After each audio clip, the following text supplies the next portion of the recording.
ये अचानक कैसे आ गई? ऐसी गजब की सर्दी पड़ रही वहाँ पर कि क्या बताऊँ मैं आपको। मैं तो अपने दुश्मन को भी सलाह न दूं कि ऐसे मौसम में कश्मीर जाए। अरे कमाल है, ये अशोक भी अभी अभी यही कह रहा था। तुम दोनों एक ही प्लेन में आए हो क्या? एक ही प्लेन में? अगर मैं आती तो ये ना आते। बॉलीवुड के पहले सुपरस्टार राजेश खन्ना ने अपने समय में कई बुलंदियों को छुआ। अपने अभिनय के साथ साथ अपने अदा से भी उन्होंने सबका दिल जीता। राजेश खन्ना को इंडिया का पहला सुपरस्टार कहा जाता है। एक समय ऐसा भी आया था जब राजेश खन्ना की लड़कियां दीवानी हो गई थी और वो उन्हें खून से चिट्ठियां लिखा करती थी। जहां नायक के रूप में राजेश खन्ना ने सफलता हासिल की तो वही सबसे बड़े खलनायक या विलेन के रूप में सामने आए थे प्राण साहब। प्राण साहब ने सिनेमा में अपनी ज़बरदस्त पहचान बनाई।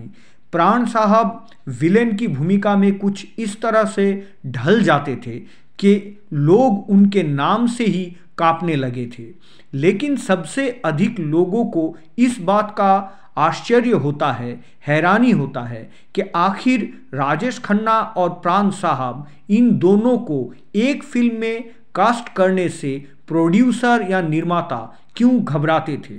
आज के समय में अगर कोई दो बड़े सितारे एक साथ काम करने को तैयार हो जाए तो निर्माता निर्देशक खुशी खुशी उन्हें अपने फिल्म में कास्ट कर लेते हैं। लेकिन राजेश खन्ना और प्राण साहब के दौर में ये दोनों ऐसे सफल नायक और खलनायक थे जिन्हें एक साथ फिल्म में कास्ट करने से निर्देशक और निर्माता कतराते थे।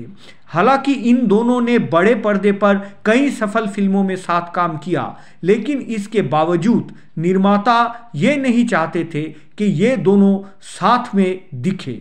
दोनों को एक साथ एक फिल्म में ना लेने की आखिर क्या वजह थी? प्राण साहब और राजेश खन्ना दोनों ही अपने ज़माने के बहुत बड़े सितारे थे, एक सुपरस्टार तो दूसरा सबसे बड़ा खलनायक। दरअसल प्राण साहब एक ऐसे कलाकार थे जिन्हें उनकी खलनायकी के लिए अभिनेता या हीरो से अधिक पैसे मिलते थे।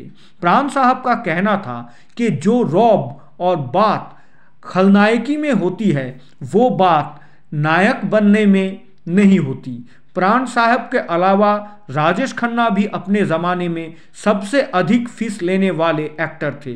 अपनी फिल्म आराधना की बॉक्स ऑफिस के सफलता के बाद राजेश खन्ना ने अपनी फीस कई गुना बढ़ा दी और वो एक फिल्म के लिए करीब 20 लाख रुपये तक चार्ज करते थे, जो उस ज़माने में बहुत अधिक थी।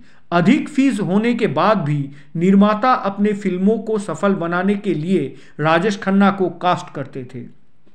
इन दोनों की फीस उस जमाने में इतनी अधिक थी कि निर्माता निर्देशक इन दोनों को एक साथ एक फिल्म में कास्ट करने से घबराने लगे। हालांकि प्राण साहब और राजेश खन्ना ने एक साथ कम ही फिल्में में काम किया, लेकिन वो फिल्में बॉक्स ऑफिस पर कामयाब रही।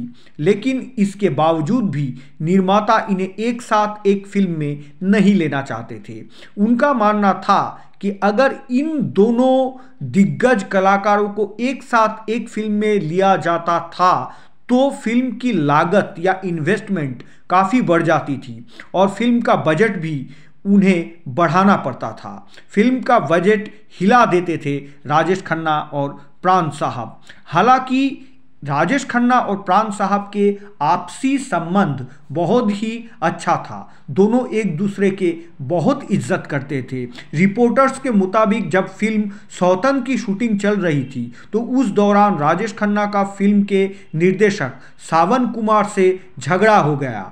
राजेश खन्ना निर्देशक पर बहुत गुस्से हुए थे। उनके बीच मामला इतना अधिक बढ़ गया था कि गाली गलौज तक बात आ गई थी। लेकिन उसी दौरान प्राण साहब वहां आए। उन्होंने निर्देशक सावन कुमार से बातचीत करके मामले को सुलझाया और राजेश खन्ना से उनका पैचअप करवाया। वैसे तो प्राण साहब अपने फिल्मों के लिए बहुत फीस चार्ज करते थे, लेकिन जब राज कपूर बॉबी बना रहे थे तो उस फिल्म के लिए प्राण साहब ने सिर्फ 1 रुपये फीस के तौर पर लिए थे।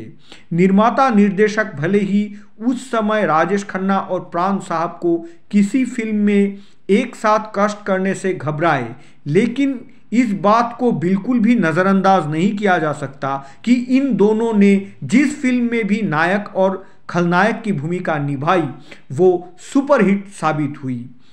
आपको शायद ये जानकर हैरानी होगी कि राजेश खन्ना और प्राण साहब का एक फिल्म जिसका नाम था बाएं हाथ का खेल, वो बनकर पूरा तैयार हो जाने के बाद भी आज तक रिलीज नहीं हुए हैं। राजेश खन्ना और प्राण साहब ने साथ में दुर्गा, गोरा, जानवर, मर्यादा और बेवफाई जैसे फिल्मों में काम किया। उनकी ये फिल्म बॉक्स ऑफिस पर सफल भी साबित हुई थी।